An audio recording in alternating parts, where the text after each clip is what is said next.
আপনার তো দুইটা আমি কথা কই। আমরা গ্রামের ভাষা, এই ভাষায় আমি কথা কইতেছি। আব্বা কইছিল 2 কাঠা জমিন কাটার লাগিয়া। 11টা বাজে আইছিলাম, একটা হালা তুললিয়া পরে আমি গেছি যে বাড়ি। এখন বাড়ি যাওয়ার পরে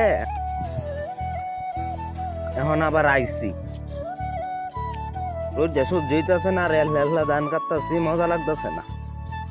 মজা না লাগলে এখন পানি লই আইতাম মনে না, এখন খেত আইতে এখন পানি গিরাছে দোষকে। এখন দেখিতা হরবা এখন গেছি চাষার আইন আকো লাগে একটু হানিও খাই আইছি, একটু হানও দিছে। কইদা হান খাও, আমি কইছি হান খাইলে তো আর লাগে না কিস্তা আমার, একটু হান দেখতে। এখন হান টান খাই আইছি, বাদে একটা বোতলে হতা গইছি, এই যে বোতলটা লইছি। আর হাতটা একটু কাটা এটা লই কাটতাছি। কেমন যে কামড়া হয়েছে, 2 কাঠা জমিন এখনো কাটতালাম। তার কই আম কারা হয় না আপনারা, আমি দেখাইতেছি কৌতুক যে কাটছি আমি।